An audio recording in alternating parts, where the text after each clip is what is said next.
we should be recording now. Great. I mean, based on how busy this weekend's been, I'm proud of both of us for being here at 12:05. Yeah. You gotta figure out there. 5 minutes. So Thanks for having me. This is exciting. yeah. So hi everybody. I'm Jeremiah James. I'm the host of In Process.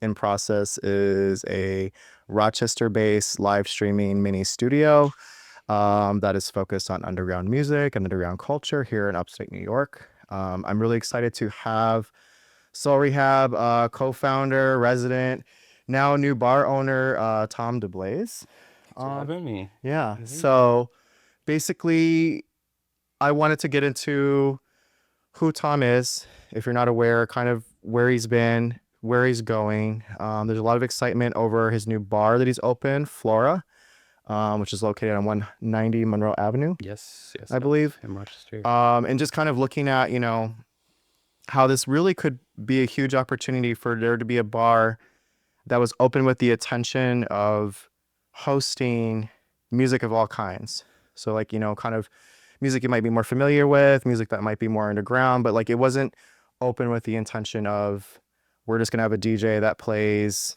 Yeah, it's less of an afterthought. It's a forethought. Right. That was definitely the focus. Yeah. But before we get into Flora, I definitely just kind of want to introduce you. So tell me a little about you, and if you want to tell me a little bit more about Soul, for those people who don't know. Yeah, so my name is Tom DeBlase. I'm born and raised in Rochester, New York, and I've been an electronic music enthusiast since I was pretty young. I started listening to electronic music actually with my mom when I was single digits. We used to listen to Hearts of Space music, radio show on Sunday nights. And I just remember laying in bed, reading comics in bed with her, and just being very taken, and how electronic music really sparked my imagination at that point in time.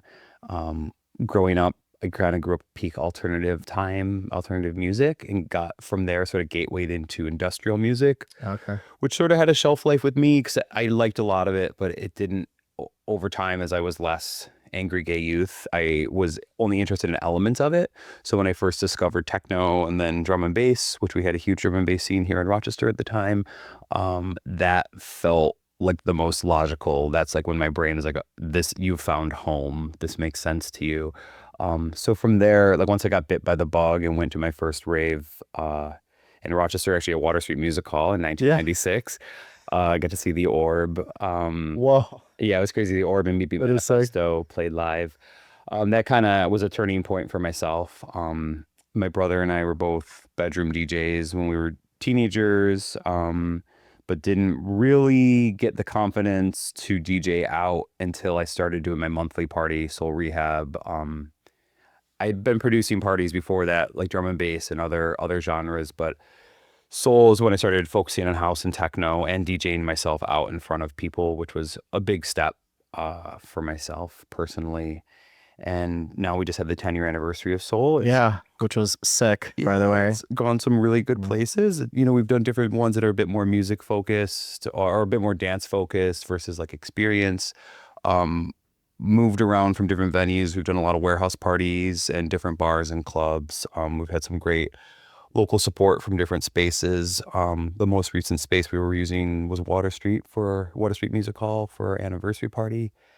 And now I'm not exactly sure what the future is of Soul. We've started doing some curation. So I just recently opened up a bar that has a dance floor with the intention of expanding that into more of a club space. It has a club space that we're going to develop over the next 6 months to a year. Wow. No specific timeline on that quite yet. But in the iteration, in the form that it's in right now, we are featuring DJs on Fridays, Saturdays, and Sundays, collaborating with one of my really good friends for Friday night, Brian Bartlett, or DJs as Brian Bartlett. Those last couple events with him have been incredible. And then we're doing underground focused nights on Saturdays, which last night was incredible. And Sundays, there's resident parties happening like Circle Back, which is a great local crew. And also trying to dig a little bit outside of, with the curation, dig a little bit outside, or I'm encouraging DJs to get outside of just 4/4 and dance music, especially for the daytime. Yeah. If you see the space, there's a lot of natural light in there, and it just sort of lends to a comfortable don't know if I necessarily want to say tea dance, but it's just like a comfortable daytime Yeah, vibe it's there. open, and Yeah. I've been having conversations with other people about like we need like chill out sets. Yeah. Like Yeah, we do. Not we everything has to need be. like, just kind of like ambient or just like some kind of down tempo stuff, and things like that. Um, Yeah, and there's so much to explore outside of just like 4/4. So it's yeah. exciting to see. And to have this space is like a complete dream come true, to be able to facilitate this in a professional setting and give people access to the gear, because a lot of like younger and up and coming DJs don't always have access to gear, something we were talking about earlier. Mhm. So to break down those barriers, especially for our city and our scene, to help people get to do their best and to have the most experience and to be able to go into another city and another space and just have that confidence to just be like, showcase their art and tell what they want to tell their Yeah. story. And I have a feeling, going back to Soul Rehab, I really want to be clear. Soul Rehab is a queer focused underground dance party. So I imagine that the ethos of like our population, Mm-hmm. um, inclusivity, like that's coming into Flora. And Flora's a queer bar, by the way, as well. But I think like it kind of makes this a really special space, that's definitely needed, Absolutely. especially during this time. So I think, Yeah, we really yeah, need to be bringing people together and finding community, which I think has been particularly hard for everybody, even outside of the queer community post the pandemic. You look at statistics of like how people aren't leaving their houses as much and just getting together, and we're very like isolated with our screens and sort of behind them and socializing different than we ever have before. So having a space that's like focused on gathering, bringing people together, creating positivity and joy, and especially queer joy, which is something we don't have enough like we of. need it, and that's needed. That's something that's kind of always drawn me to the underground spaces. Is definitely it's one of the few places that I feel like, if you want to talk about them or the man, like it's one of the few places they can't have yet. Yeah. And I think kind of bringing that into a bar Yeah. and then like kind of creating like, we talk about like third spaces, like places that aren't like home, that aren't like work. Yeah. Um, And I just want to touch on one thing you said, yeah. because it is one thing they can't have. I mean, they have tried, and Oh, for sure. you do see these like overproduced, I've heard the term simulated raves. You're Yeah. seeing a lot of that, and it's interesting to see it through younger person's eyes. Like, if they ask about like, I just have had different questions about like, oh, like what is this or what's going on here, and I'm like, this isn't like that ain't rave. Like, I don't know if I'll necessarily be able to specifically define it, but like what you're seeing there and like the wealth and the Yeah. peacocking and the lack of music focus, like that is not rave. Yeah. So it is interesting to see it like kind of co-opted and marketed and see the word very bastardized and thrown around Yeah. as Definitely. Yeah, you see this co-opting of the underground. I went to a conference earlier this year, and one of the terms that they use was art washing. This idea of like taking things that were specifically created by marginalized communities, for these underground spaces, or even the aesthetics, like booking, people of color, or queer people, um, you know, basically trying to take that visibility and use it to look like there's inclusivity, but then there's all this weird background shit, Yeah. going on, or like there's like weird, in Boiler Room, I'll just say it, Yeah. like there's weird affiliations and things that are clearly in opposition to what underground parties, underground spaces, Yeah, what it's actually about. yeah, what it's about. Completely So I think similar. definitely I can see that whole ethos like guiding you with this bar, and that's part of why I'm so excited, because it was like music first, it is like queer first, and obviously everybody's welcome, but we're getting like a whole new, I don't know, it just feels like such a big step up Yeah, in it's our interesting because community in Rochester. in a lot of ways it feels new, but it isn't. But I think what we've had, especially when it comes to people who want a music component, whether or not they're dancing, but they want music and are focused on electronic music, um, not having a place to consistently find that in Rochester. Like, there's a lot of great venues here that support it, but there's like that, not that consistency. So I think that's somewhere where we're going to do well in terms of developing this sort of home base, this home base feeling, is a consistency of the programming every weekend, and and just being able to grow and develop from there. I think a lot of folks have been like traveling outside of our city, going to Pittsburgh and New York and just different, Chicago, just other regional areas where they can get that fix for electronic music and underground music, which they have like refined taste. But now to be able to offer that here, that's something I would hear a lot with soul, especially like on the pride parties, because we tended to get people, often those would hit like around 1,000 people. You get a lot of folks who Yeah. were in town or didn't know it was here, and they'd be like, "I feel like I'm in New York. I feel like I'm in Yeah. Chicago," and that's like That's that's quite a compliment. that's the quality output that you've been doing with Soul. Yeah, so it's You know, really those are the bookings that you've been getting. yeah, You've had like Octa Octa and Eris Drew, yeah, a like few some like big, times. big fucking Yeah, names out there. just getting like Yeah. Leonce this past year for Pride was a really prestigious, important booking for myself, and everyone we've had has just been incredible, and it is interesting too because we don't really do the whole online presence. So Mhm. they're like people don't know what I kind of like when Clarissa just played for us recently, she didn't exactly know what she's getting into. And I love people being pleasantly surprised. And we don't have a phone policy on our dance floor with Soul, and like no one has their phone out. It just like And naturally it happens. just Like, people never are like yeah, this they're is just in it, and it's yeah. really sweet. And I have a good friend who lives here in America but is originally from Italy, and he will periodically text me in different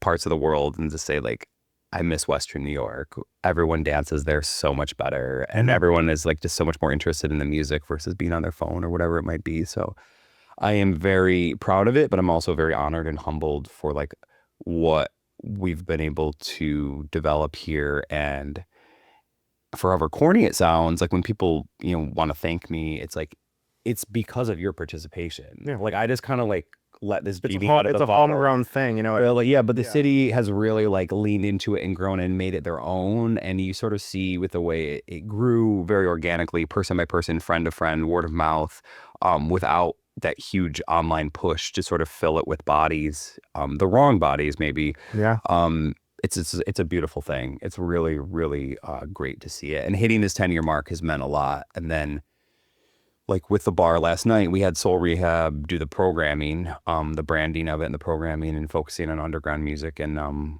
last night was really incredible. This whole weekend has been incredible. I mean, Brian's night on Friday was just like, Yeah. Why don't you talk a little bit about what Brian is doing? Maybe a little more context about who Brian is. I know a lot of people know who that is. yeah. So Brian Um, Bartlett is a yeah. community activist, really good friend of mine. We've gotten to know each other very well over the last 5 years, but community activist, very involved, and just an incredible DJ.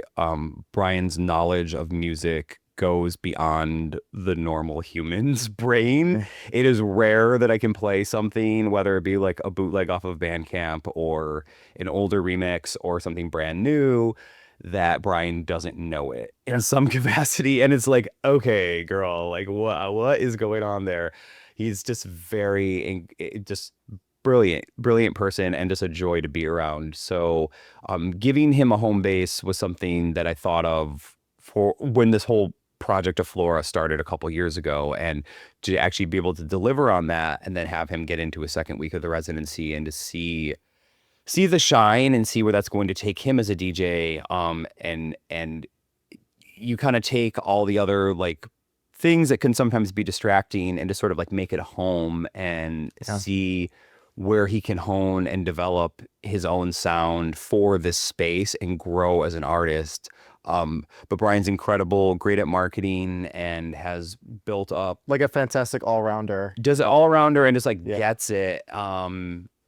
Yeah, whereas I can be, yeah, I mean, yeah, it's really impressive because I can be a bit curmudgeon-y about like what all you have to do as a DJ to like to engage people and stuff. But Brian is an expert at that, and it's really cool to be able to give him this home on a Friday night, and then how the community's reacting to it is just Yeah. incredible. So let me just back up a little bit. So we've been throwing around some DJ terms and stuff around. So like a residency is basically where a DJ has a specific home base where they play. They're like booked consistently, on a weekly basis, usually. They're kind of like the home DJ for the bar or club. For Brian specifically, the residency's name for the event is Night Bloom. So it's going to happen every Friday night. Would you say it starts around 9 or 10? It starts at 10. I Yeah. mean, last week he DJ'd for 8 hours, so he started at Yeah, I saw. But technically, I saw this story about that. Like yeah. marathon sets out here. And I'm not really great at doing Yeah. these interviews, but so during the pandemic, Brian and my good friend Maxie, who's also a DJ and promoter, came to me with this idea of events, and I was able to help them develop their party juice box, which has become very big here in Rochester for the younger queer community.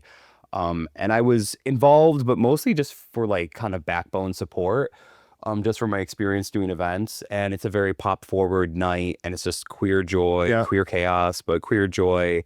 And it's been really sweet to see. I guess they're in their fourth year now, to see where they've gone and where they've taken it and how the community has accepted it and needed what it is they're doing. So Brian has that experience under his belt, in addition to all sorts of other Right. And gigs there's and- kind of like, and this is something I'm always kind of navigating myself with, like what's underground, what's not. There definitely can be a bit of a divide between like your kind of more top 40 or just like recognizable stuff and your underground stuff, which is like not signed, to the big three, like music conglomerates. Brian has such a handle on how to balance real transitional sets with stuff you would know, top 40 things, and then bringing in like different genres and sounds that would be considered more underground. And the remixes he chooses are very thoughtful and intentional, because they're amazing. There's very often for these bigger things, there's so many remixes, and like the ones that he chooses, it's just like, oh, okay, that makes sense. All right, I get why you picked that. It's incredible, like their knowledge of being able to dig. And I tried my hand at a little bit of kind of dive bar DJing stuff, and being stuck in remix SoundCloud hell. It can be overwhelming. I was just like digging into. I'm like, it's hard. You have to go for like maybe, I don't know, 15 bad remixes. Yeah, For what? I'd say bigger, more than that. I'm like even more discerning. So the fact that Brian and Maxie, their partner in Juicebox, is able to output like these consistently sick, awesome sets. It's something I could never. I can try, but I could never do it that well. So so it's like, Brian's residency there is incredible. I'm excited about it, and it's going well so far. All of the staff that we have at the bar has been really cool. A handful of people I've worked with before, a handful of people I don't know, but we've got a really good team going so far. And we just got our entertainment license 2 weeks ago, so we just like kind of started hot and heavy with the DJs. We have Brian again this upcoming Friday. I've got Candyline coming in from New York City for our Saturday residency right after Christmas here, which is exciting. And it's just been really I really think cool. You just kind of hit the ground running with booking everybody. And I think what's been really cool too is there's been such a big like community element. Like, I'm not walking to this bar, other people aren't walking to this bar without knowing at least like one person. So because, it was already a community behind Soul Rehab, we just mentioned Juicebox, behind that, you're coming in and you're seeing this community. And then, if you're new to Flora, if you're new to maybe underground, this is like sort of a good entry point to get into it. I mean, you might not even be like a raver. Like we talk about underground and like dancing. You just want to go to a bar. You just want to go to a bar and you want to have a drink and you want to hang out and hear some good music and just chill. Or it doesn't matter if you're like kind of what I refer to as like an in-betweener. Like you just react well to well-curated music. Yeah, and the people you're having on, they all come in with their own specific skill set, their own background. Yeah, we have some really exciting younger DJs in Rochester right now that I'm excited to work with, like Ethan, DJ EBC, or just EBC, no DJ in front of it. Will Petruzzo, Cherry Midnight, my good friend Rosa. And Rosa starting a residency at the bar starting in January. I'm really excited to work with and giving these folks a platform to share their sound and express what they are, because I'm just very humbled and excited about the youth, because these folks are significantly younger than I am, and to hear their ear and their approach to music is just so cool. And I feel like as I'm getting older and, DJing tends to be a young person's game, I'm not able to put in the hours and the travel like I was able to before, especially just with different health issues and whatnot. So creating this space in my hometown that's going to be able to like scratch that itch for myself and hopefully for others, and give like I've said now a few times, give these folks a platform to really share what they have is it's just such an honor, and it's such an exciting time for myself, and I think it's an exciting time for Rochester. Yeah, it's definitely going to bring in a lot of people, and I think you're going to be sourcing new talent, and then that there's also going to be just such a community that's going to grow even more out of this. Yeah. So I do want to switch gears a little bit. Yeah. So we talked a lot about Flora. I'm going to make sure to put the Flora handle on the stream. So if you're watching, you can follow it, check it out. It's on 190 Monroe Avenue. Once again, hosting all sorts of music, not just underground music, but definitely well curated music, not just like Spotify in the background. I did want to go back to, you had mentioned that when you got into kind of more of the raving music, like past the industrial part, you were looking into like the drum and bass scene and stuff. Like, let me know, like, how does that inform, sort of the music that you like to play, like how did that get you going?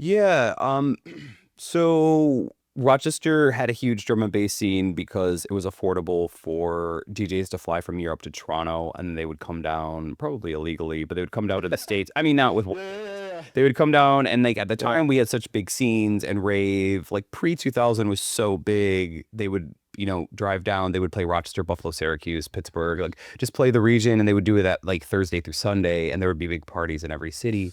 I could only, like, hearing this, I'm just like, my God, I like wish I could go back. I would have been like 8 or something. You're like 8. Well, the space is Angry Goat now. They used to do jungle music there every Thursday. So I saw I saw Pendulum play there. Wow. Yeah, it's like it's crazy. Yeah, there were some really cool movers and shakers making stuff happen, and we were really spoiled. So drum and bass and just like straight up techno have been huge parts of my life. It's not really their music that I play, and I play a lot at home or when I'm driving, but like in terms of what I DJ, I do get pigeonholed, especially like prior to 2020. I play like a lot of like boy parties, like bear events, and that's like more house and disco, which is fun, but isn't always the most inspiring. Post the pandemic, I've been just kind of digging deeper into record labels that I grew up listening to. So I was a big trance fan as well, and that was always kind of like a stigmatized sound. And it's interesting seeing new generations. They don't have like the harsh musical binaries that I think we had in like 90s generation. So I've been like digging through Hoosh Tunes and Platypus, and just like these older record labels that I enjoy. So actually, like with my set I'm going to do today is going to be more on the trancier side of things. And it's just been fun to kind of get back to more of my roots of what excited me as a youngster. And I always find electronic music's fascinating, like what stands the test of time and like what is dated and what becomes timeless, and like that going back to things 5, 10, 20, 30 years later after they hold out. What holds up and what doesn't. Yeah. And you just like listen to them, and like I just touched on, like it's so cool to see the kids mix. So I mean, everyone's mixing so fast now, but mixing like all these different genres like drum and bass and trance and techno and all this stuff sort of mashed together, which to me can be a bit maximal, but it's also cool to see them not scared of these binaries. Like, oh, this demographic of people listen to this listens to this. And the raver scene wasn't like the house scene, and I came up in the rave scene. It took me a while to kind of go backtrack and just discover like where the roots were and what started rave, because I just kind of came into rave hot and heavy as a youngster.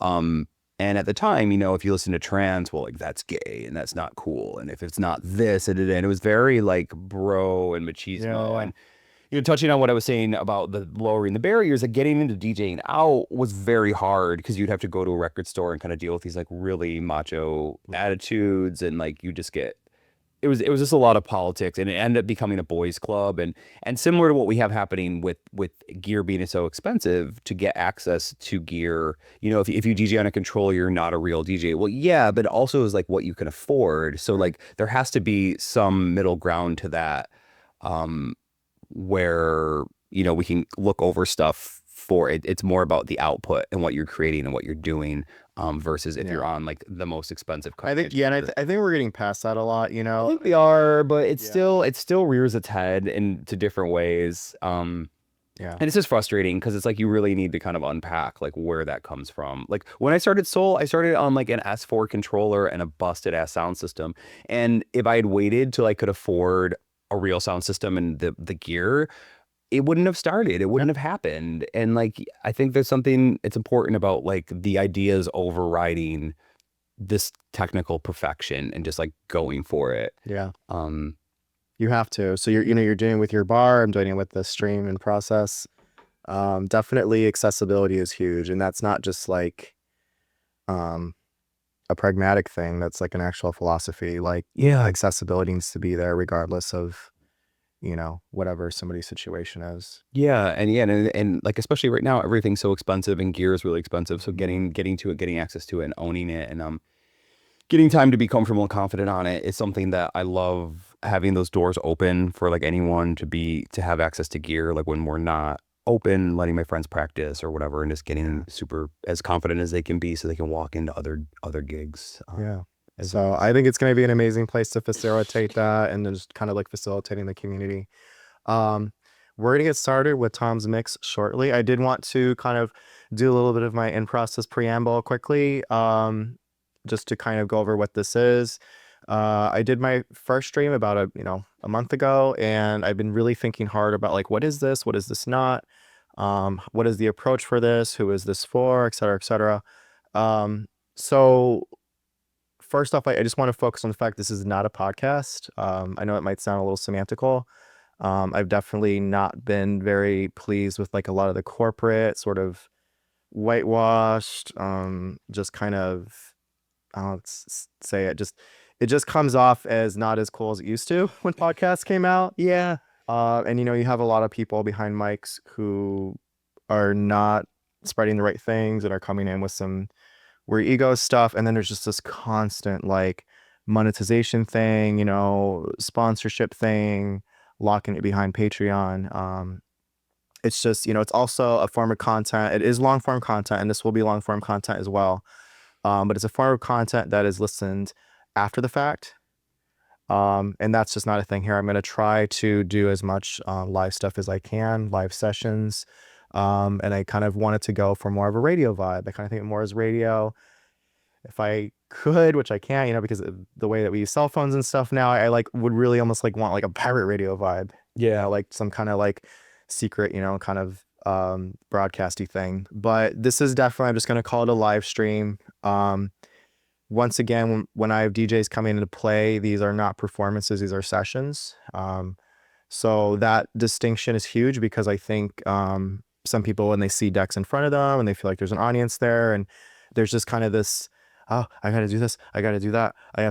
I deal with that when I DJ, Mhm. out. And obviously you're being paid when you're out and about. That's your role, is to Mhm. be paid to like get a crowd moving and stuff. But with this space, this is where you can experiment. This is where you can play what you want to play. Maybe, like Tom said, he wants to dig into his old trance stuff. You're like, I can't really play this, or maybe this is too much of a cool down set, or maybe even after set, like this isn't the thing that would really get a crowd moving, but like it's things that I love. And even the aesthetics of in process where I'm using like the handwriting and the watercolor. I had this idea of this being a love letter, that all of us are sharing. So it's my love letter to the community to share this space with everybody. I want people to come in and just practice. It does not have to be streamed. They could just practice and have access to this equipment. It's a love letter for someone like Tom to come in and share music that's really important to him. There's something hugely personal about music. Oh yeah. And then even more so when you do the DJ thing, because like it takes years. I can't overstate how long it takes to build a collection. If you're one of the OGs and you have vinyl, you're gonna be a new person in like vinyl. It takes a lot of time. It takes a lot of money. Yeah. It takes a lot of And organization. sociability too. Yeah, You share these things that are so close to your heart. yeah, because you're like, oh, I fucking love this track. Yeah. Because like, and you play it, and you're like, It's it's yeah. devastating.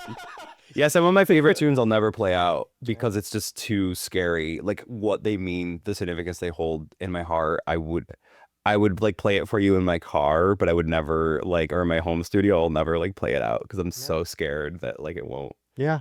So going into this, always feel the freedom to do that. Yeah, I'm definitely I gonna. know you already have, yeah, like you already have your stuff set, but like I like the idea of somebody who comes in and like they love techno, they like, I don't know, harder shit, breaks, whatever. And they come in, they're like, you know what? I like really like funk, or like I've been like on this like kind of soul jazz kick and I just want to play like funky, trippy jazz. Like it does not have to be what is associated with you. I think also with live streams, there's sort of this focus on um trying to sell yourself. You know, you see on Instagram, we kind of talked a little bit that earlier, and that makes sense. And you're trying to get yourself out there. You know, no hate to people that do that. But it also means that you're kind of, once again, you're kind of pigeonholed into this person's a techno DJ, this person's a drum and bass DJ, or whatever the genre is. So that's not what this is. If you want to come and record like a set that you would like to use as a promo, that's something I'm totally open to and be very easy. But like in terms of the actual in process guest sessions, which I'll have once a month, I'm gonna have a new guest every month. They're just play what you want. And if you want to do fade in, fade out, if you're like, I'm not really, you know, we all beat match, but if you're like, I just want to, you know, it's not, yeah, it's not, you know, radio vibe. Yeah. Seriously. What if you want to do really carry the thing? I'm excited too. So I'm gonna go ahead. We're gonna get things set up. I'm gonna move some cameras around and stuff. Stay on the stream. Tom will be on. We're looking at probably about 5-ish minutes or so from now. And we will have a really great mix. Thank you very much for coming. And I did it. This is so exciting. We're definitely there also will be real fast. There's gonna be an event at Flora today. Yeah, we got Circle Back. Yeah. We got a handful of the resident DJs, and they have a guest DJ coming in too. So starting at 4 p.m. today. So that's gonna go. Is that like 4 to 10 or 4 to midnight? Whoa.